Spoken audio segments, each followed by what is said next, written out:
others. However, for Middle-earth fans, they may like the fact that we now have what looks like a Gondorian Tree of Gondor sort of appearance. I'm sure Brandy would love to have something like that. But yeah, so we've got some extra options here. Scale mail again is a pretty poor choice. Got 1 and 2 there. Full plates, not too bad. It's not great. Hide, we have an okay selection. We've seen naked, and the costume barrel, which has these sort of nice sort of medieval style outfits and things, which are quite customizable in terms of extra bits we can have on them, and these nice new sort of plate models we've got as well. Anyway, naked it is, that's the one we wanted, and the variation of 0, because there is only one variation. So helmets and boots and things like that, first you have to enable them, and there's usually a tick box in these. So if I did want a helmet, I would just tick here, and then I can see with the hair we've got that clipping problem there, but never mind. Again, the helmet type, you then select your type of helmet that you want. Let's say we want a full plate helm, and then we can cycle through the variations of those helms and decide on the one we wanted. Oh goodness, that is an enormous thing, that. So there are some new ones on these lists, some very nice ones, and some are just hideous.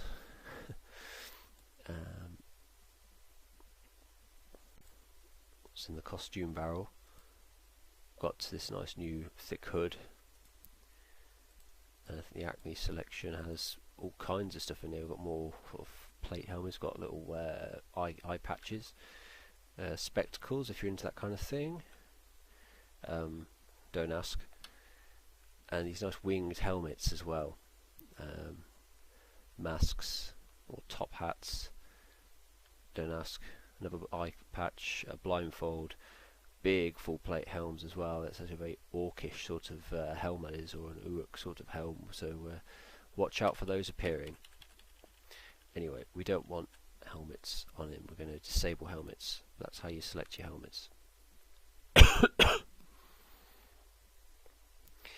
And then we have boots. So yeah, we enabled boots as you saw earlier. Just tick the box, and then that's his boots. And then glove variations. Again, you just cycle through your options there. After I went with naked, so that's what we've got there. But same routine. Don't need any belts on him. And then cloak types. So once again, you can hit cloaks. You'll probably need to rotate him around. It's same controls as in the plugin to do that. Just spin him around, and you can go through the variations. There should only be one mode of cloak, unless you've got other hacks installed, and you can cycle through the cloaks things there. However, we do not require cloaks at this time. If you want to see this in a female model, you can just tick show as female and it'll change around, but we don't need that. So that's Brandy there. So what we want to do now is just colour that in a bit. So we just need some base colours here. Nothing changed on that one.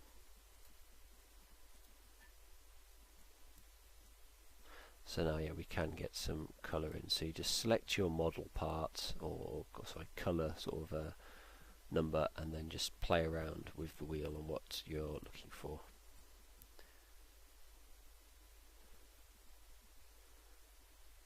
Now, a little bit on his background. He is from Gondor, so I'm thinking sort of a black sort of undershirt, or a grey sort of undershirt, like so. And that obviously colours his underwear in as well. We'll go with that colour there.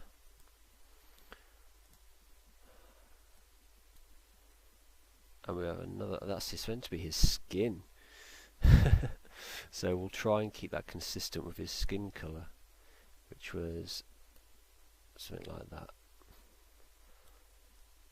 Why he looks like he's shooting for a porn movie at the minute, but he doesn't do any of that kind of stuff. He's very clean living sort of guy. Yeah, there's something about that look, so it's a bit worrying.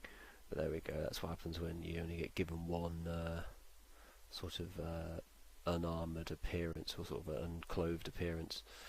Right, that kind of goes with his skin colour and his face. That's fine. And now it's just the boots we want to get coloured in.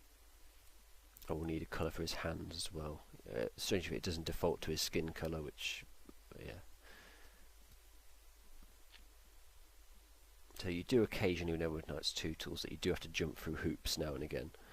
But overall, not too bad. We'll try and keep it in general theme with his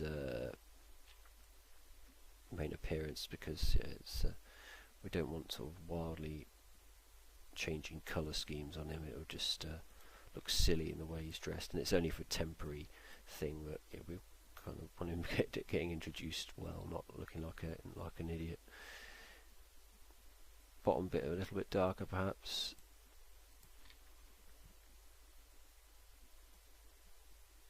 So that's pretty good. And then the gloves, then, or his hands. No colour change with that one, so that one's fine. We'll leave that alone. Sometimes that'll happen. You'll change certain parts of the colour on those, and nothing will happen.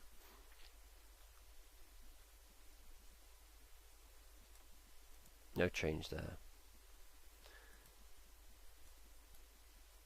Right, yeah. See, so he could have pink hands if we wanted him to. Yeah, crazy.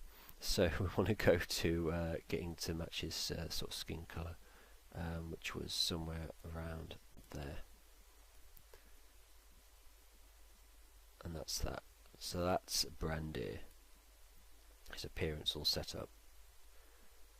So we're happy with that. I'm going to save it there. Don't want to lose anything.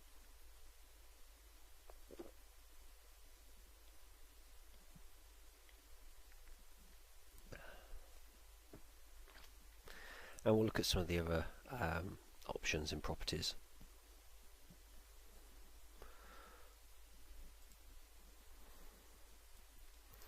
So, in the basics section we have his classification. That's his toolset category for the blueprints. Comment is purely for your information only. The player doesn't see any of that. So if I want to say say there's two versions of him, say one version spawns in one area, another it needs to be in another area for whatever reason, yeah, spawn this copy in the inn, or whatever it is you want to say. But yeah, it's notes for you to help you. Conjure sound tag, not got a clue what that is. It might be, I think, as a hunch, it's to do with his voice when he's casting spells. I don't know, no idea, never used it. Conversations, that's the conversation file he uses should we need him to converse with the player. His faction ID, so the faction in the game that he belongs to. So factions are, it's a description of a group, and you can set their thoughts and their reactions to other factions. So hostile, for example, is they don't like anyone, they'll attack anyone, for example. So that's generally the main faction for enemies. They'll just attack anyone. If you need more clever solutions, like certain groups like these people but don't like these people, then you can adjust factions. That's something we can do another time, but for now he'll stay on the merchant faction. His first name, we've got that. Last name, description. So if the player were to examine Brandir, what they would see, what we'd want to tell them. Resource names, we talked about that. That's his the name of his blueprint if we want to access him by script. Tag, that's how we can refer to him in script or in, say, conversations. So the tag, always make sure you've got that in. The template resref, there is a difference with these, I think. Let's see. This is the resource name of the blueprint that this one inherits from. I'm not entirely sure what all that really means. I've always made template resref and resource name the same, and I've not really had any trouble with that. That's fine. but if someone can enlighten us, or if I can find out more, that would be great. So behaviour, always perceivable.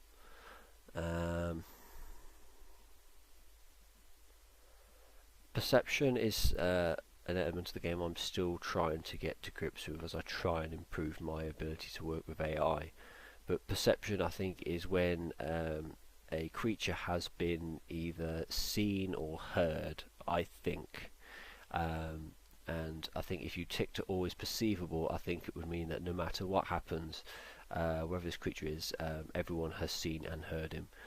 So, for example, with no point Brandir going into stealth mode. So that seems like a strange thing to hit to true, so leave that as false. Bump state. So often you play mods or the official campaigns, and say you run into another NPC and they sort of get knocked out the way. That's what the bump state's all about. So default means, yeah, you can just shove them out the way if they're in your way. So I think default is bumpable. Unbumpable means if the player runs into them, they can't be knocked out the way or anything like that. Generally you can leave this as default, but if you need an NPC to be positioned in a particular area, so you don't want people to be able to get around them, that kind of thing, or you need them blocking a certain path, then the bump state is worth having to unbumpable. But just be careful. I mean, if you give it to, say, companions, for instance, that kind of thing, you may inadvertently find you're blocking each other in.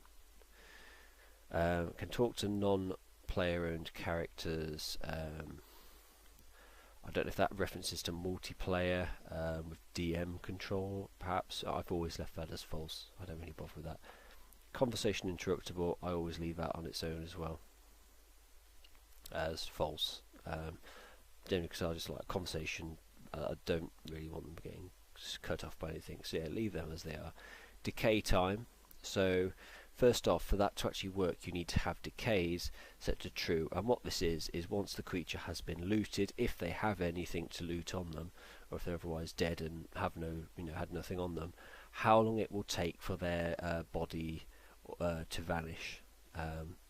So say I could hit that to true if I wanted to, and then specify in seconds how long it's going to take for the body to disappear. So I don't know, I think if you leave it at 0, it just means that as soon as it's been looted or whatever, or it dies and it has no loot, it will just vanish straight away. You can go with, I don't know, 5 seconds or whatever. However, we don't want him doing that. So if he is script hidden, which we talked about earlier, we can have him not render in the game at all. What this would do is, while he's hidden, we disable all his AI, which means that all his basically all his scripts attached to him, where he's trying to detect things or do any other things, then that just stops. It shuts it all down, which is kind of good for the engine. So what the hell? We'll leave that as true anyway. Disarmable. So can this creature be disarmed in combat? Yes. It's a feature of the game. Let's allow it to be done. Immortal. So with this set to true, the creature can never be taken below a hit point. So it can't be killed. He can be damaged, but he can't be killed or reduced below 1 hit point. We don't want that on for now, but that's handy in certain situations. Lootable corpse. So when he dies, does he leave his corpse on the floor, his actual model as a corpse, rather than a loot bag, for example? So you hit that to true, then you get his corpse if you were killed. No permanent death. That is useful if you are doing things like resurrection spells and stuff like that, because yeah, as it says here, when set to true, the creature will be a valid target for resurrection. When false, it will not be a valid target. Resurrection also includes the raise dead spell, so bear that in mind too. We want that. Perception range, so again that's to do with seeing and hearing enemies. So if, say, Brandir was actually an enemy, and I set his perception range to something different instead of default, if I set it to long range, then he would be able to spot your character from a greater distance than normal, and he'd react more fast. You wouldn't, he'd probably be attacking you before you actually decide to attack him. That does use a bit more resource in terms of AI and things because there's more sort of detection things going on. But we're going to leave that as default. Plot. So, object cannot be damaged, killed, or afflicted with status effects. Basically, it's invulnerable, God mode. That's what plot is. We don't want that. Resurrectable. We certainly want to be resurrectable if he's going to be a companion. Script hidden. So, if I put that to true, and then placed him down, when we started the game, you wouldn't be able to see him unless we used a script to reveal him. Selectable when dead. Yes. Sound set. So this was what we were trying to give him at the start in the plugin, but it wasn't allowing us to. So his voice set. You can hit the drop down arrow here, and for some reason it's gone all the way down here. I hit play and I don't hear anything. So we'll go up here to male. Oh, that'd be why. It was obviously an older voice set. So you can go through these and hit play. All right, everyone, attack! Oh dear, didn't like that. Confident. Attack! Oh dear, didn't sound. No. Hardened battler. Leave no one standing. That's not a bad one at all. Let's take that one. Spirit override, I think, is to do with Mask of the Betrayer. I think spirits rate-based gameplay. I'm sure that was an addition to the game mechanics for that. Templates, I'm not too sure either. There's not an awful lot on there, so I'm guessing it wasn't particularly fleshed out, that one. I've never had to use that. The walk rate to how fast his basic movement is. So hit the drop down arrow and you have some guidelines. Default is just standard, it's just a sensible, correct sort of move rate. And then you can go to fast, very fast, DM fast, which is ridiculously fast, sort of lightning speed, and then there's a normal, slow, very slow, etc. He'll move at a default rate. And you may have noticed now going through is a lot of these things generally once you set the creature up are actually fine as they are. You don't really need to tinker too much with them other than sort of the corpse settings, decaying, that kind of thing. Because he's a companion, I'm enabling more things than I might normally would. So then character sheets, this best done through the basics and statistics tab and the feats tabs and that. I never really interact with this part here other than the fact that I want him to accrue XP. It's designer XP. Well, that's to do, I think, with XP yielding for companions. So he doesn't have animal companions. Yeah, it's got all that in there. Let's check anything else. Damage reductions. Now that is if you are making a creature to be resistant to certain types of damage as a natural property and things when they're hit. You can confer that through here. So I don't know. Let's go in. I'll just do that again. So you go to damage reductions. We'll visit this again, I'm sure, later on, but just for the hell of it, got that open. You hit add to add a damage reduction type.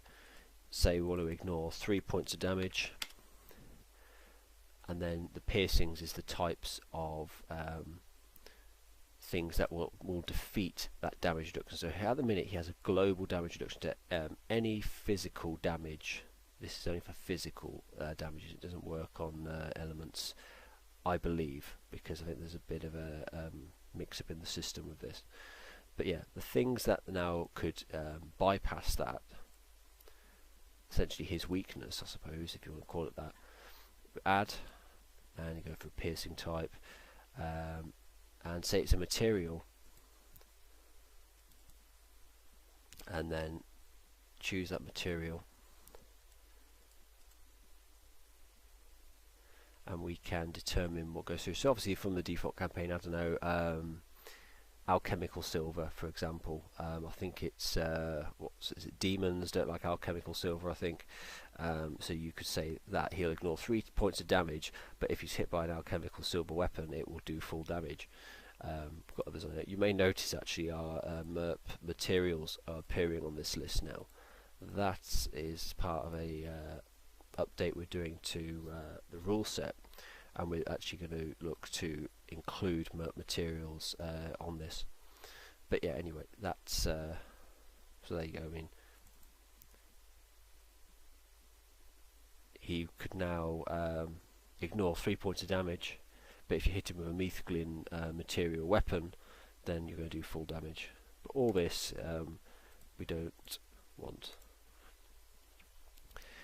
Choose his deity if you need to. We don't really use deities for the Merp project. They're not. There is deities, but it's the way the lore works with it all. It's awareness of them is not really that great, so I just leave it out. Familiar names, familiar types, so feats, fortitude saves, all this stuff that you can change in basics and statistics. There's nothing else we really need on that, so that's all that. Next is scripts, and these is essentially that creature AI, and all of these slots hold a script that deals certain things. So on blocked, so script that runs when a creature's path is blocked by a door, creature or other object. When you create creatures, they have these stock scripts attached, so in terms of just getting up and running and not doing anything in particular, these are fine. These will serve you perfectly well. On conversations, the script to run when the player clicks on the object to initiate conversation, or when a shout is heard. So if you're familiar with the chat system, I think there's two types of shout. I mean, obviously there's the chat system shout, but there's a sort of an AI shout as well they can do. So say you attack a creature, he can inform the rest of his fellow creatures in that encounter group to, oh my god, I'm being attacked, please come and help me, that kind of thing. On damage script, so script to run when the object sustains damage. On death script, so script to run when the object dies, goes below 1 hit point. On end combat rounds, so script to run at the end of the creature's combat rounds. So at the end of every combat round is 6 seconds long, so at the end of that 6 seconds we run a script. On heartbeat script, so this script runs every 6 seconds. On inventory disturb scripts, the script to run when a creature's inventory is modified, and that's typically by pickpocket attempt. On perception, so when someone enters a creature's perception range, I believe if it's seen or heard, that script fires.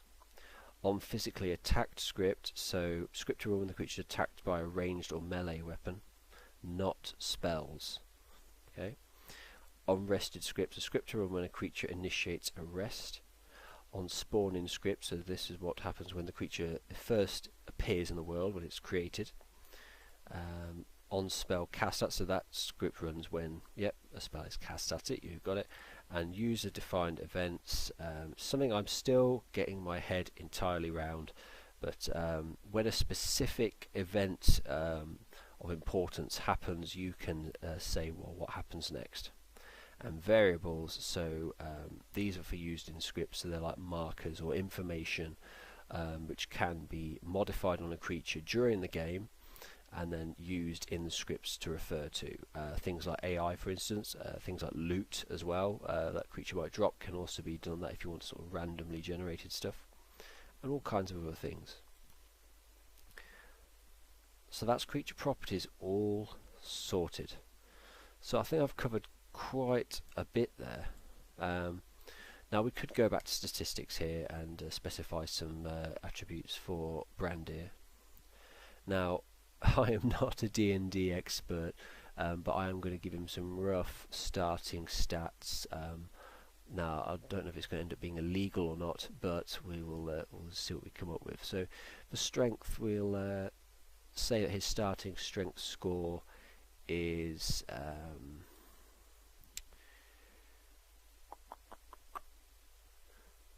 we'll go with 16. Starting charisma,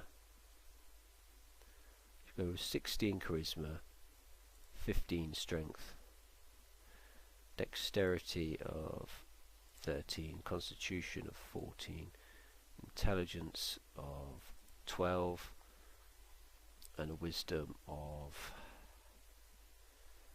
14. They're probably pants scores for a paladin, but we'll see. We'll start him on that for now. Saving throws, we don't want to go adulterating any of that, we'll leave that all alone. He can have up to 12 hit points at his first level, so that's fine, we've got that total and current. Now you may find when you ever create a creature for the first time and go into the world, you may notice that they're injured or barely injured when you first see them. Now it's worth checking that the total hit points in this box here matches the current hit points in the box as well. Because when you're modifying settings and things in the tool set, it doesn't always update itself to match the actual total you can have. So you may end up with something like that. Current hit points 10 with a total of 12. So yeah, just make sure that is always set like that. And his armor class, that's where you can modify his armor class in spite of items and other things he might have. Now you may notice there's his equipment bonus. That doesn't always update with what you may have equipped on him. So if I quickly go to inventory now and give him some full plate armor, an iron full plate, put that on him, he should gain an additional 8 AC from that. So go back to statistics, and you notice equipment bonus still says 0. Well, that's no good, because how can we work out his armor class with that? Surely his total armor class should be 20. Now if you want to be able to get the exact number, I recommend doing this. This is the lab. Let's go to the lab. Not much going on in the lab right now, I just use it for mucking around. So we go to Brandir here, drop him into the game world. He's got his armor on, as you can see. And now we click on him as he's in the game world, and now we get equipment bonus 8 and total armor class of 20. So if you ever want to find out what is the AC of everything on this character, that's how you can do it. So we know that Brandir has a total AC of 20. Obviously that doesn't include potential bonuses you can get through buffs and other things like that, but that's a good way of measuring it.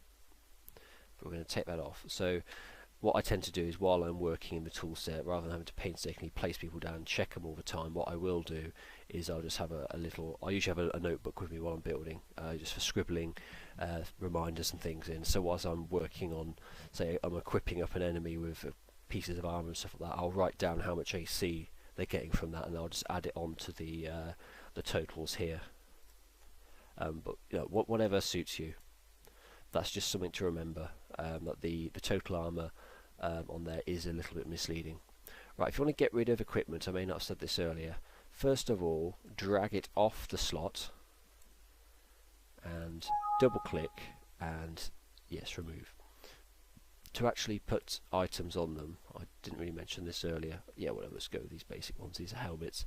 So double click the item, or click on add item once you've selected it, but just double click and then select and drag to the slot, so head for a helmet, and there you go, that's done. But drag out, double click, goodbye. So that's Brandir, and why is he not in his correct colour? Because we changed the colour of these outfits, didn't we?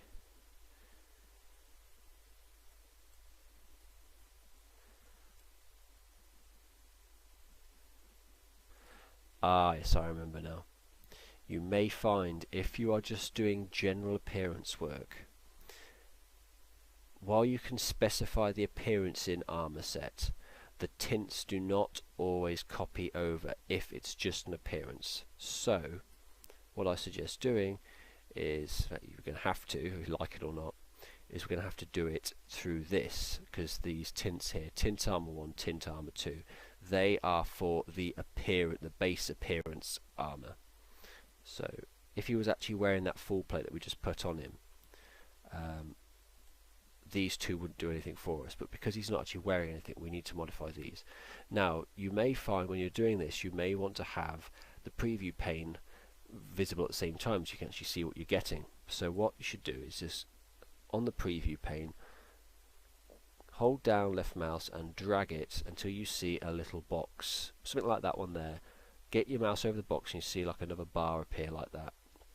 Release the mouse button and you now got two windows on properties open at once. Drag that right across so you've got a bit more room to work. Go back to properties, and now we can edit this while he is standing there. So we had some sort of, oh, it does mess with his hair. Ignore it. It should be fine. Should be fine. This is some of Obsidian's half-cocked tool set, but it's not a deal breaker. You'll learn where the glitches and things are in the tool set, and you'll know more about them than lots of people for too long. The tool set, it has its tendencies to muck around, and there you go. See, he's fine now. If you're ever getting weird colourings of his hair and things like that while you're doing that, if you just click on the resource again, like I've just done there, click on Brandir again, and he's fine. So that's all good. He's all set up. We'll type in on his description, because we are going to do something in a second. Brandir. That's description goes here. And he's just about ready now to be dropped into our world, so we can find out more about him. So I'm going to do one more thing though before we continue. Well, actually, first I'm going to get the preview paint. So if you're done with doing that, you just want to have your one properties window back again. Click on the preview and hold down left mouse button again and drag until you see this sort of collection of buttons like that. Now obviously holding your dragged item over them tells you where it's going to go, so we could mix them in top to down like that, or we could bring it back into the main sort of collection of tabs like this, where it highlights the whole box, the center button, release there, and preview's now back, albeit at the end of the row, but never mind. These arrows on the top here can scroll you across if you've got a narrow window. That's what these little arrows are for. They send the tabs across like that for you.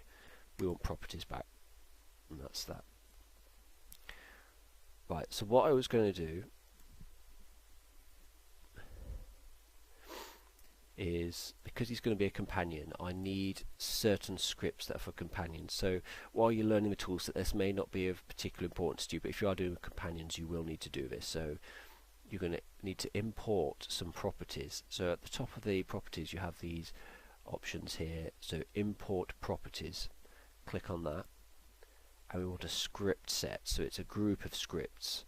This will fill his script slots with certain scripts we need. And the toolset comes with these ones, and where are they? Companion scripts. We're going to double click on that, and you'll notice in the script slot you've got GB comp dev. So these are all events pertaining to companions, controllable companions. So that's all in, but we're not going to notice any particular difference with them to start with, to be fair. So that's that. I'm going to close the lab. Don't know why I saved it, there's nothing really going on there, but anyway, we're going to open our sea cave. This was the interior area we're working on for the first 6 episodes, which gave a general introduction to creating an interior area, albeit a very small, very basic one, but you know, useful all the same. Now, you shouldn't really do this with companions, but we'll come to that another time. However, just for the sake of creature, just like any other creature, just click on your creature in the blueprints, and then click to place, and like a placeable object, manipulate as you need to. So you can rotate him, you can move him around, you can raise him up and down if you want to. I don't know why you'd want to, but there you go. And he's fine. That's where he's going to be. But like I said, if we were being absolutely strict in terms of companions here, we'd be spawning him in a very different way. But it doesn't matter. As a creature, he's been placed there. And what we can do now is we can load up the sea cave, and we can go and find Brandir inside. So that's what we're going to do. So bear with me, and then we'll have a look around, and then we'll round up this episode. Welcome back to a very familiar little area, the sea cave. So, as you can see, Brandir is over there. He is uninjured, which is a good bit of news. because we've got our hit points right. And if we examine, Brandir description goes here. Wonderful. So that the example description working properly. So we're going to move up, take a closer look, and there he is. Now obviously if he was a hostile creature with a hostile faction, he would have just charged at us and tried punching us to death, but because he is in a friendly faction to us, that's not going to be happening. And take a closer look at him. He looks alright. He's a little move up closer to him. Put this sword away. He's a bit shorter than me, so that's good. He's slightly shorter, but yeah, certainly well built but short. And it's a good chance to look at the skin tone as well. Make sure because the hands and arms and legs will show up because different skin colour options. It's nice just to make sure they're looking okay.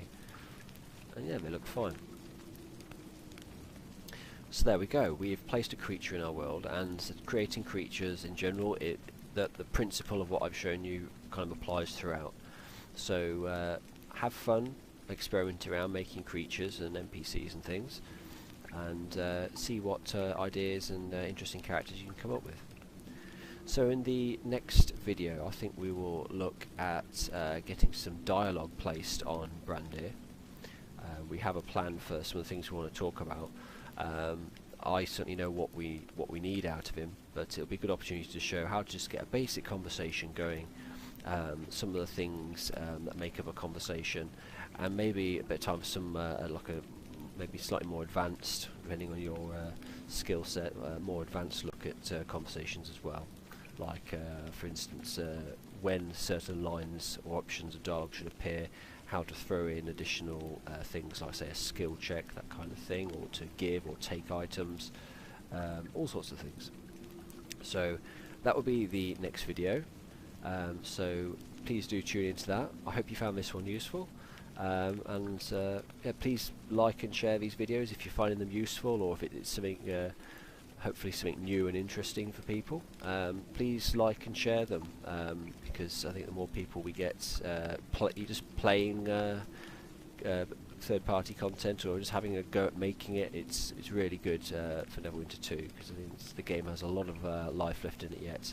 So yeah, please like and subscribe and share. See you all very soon.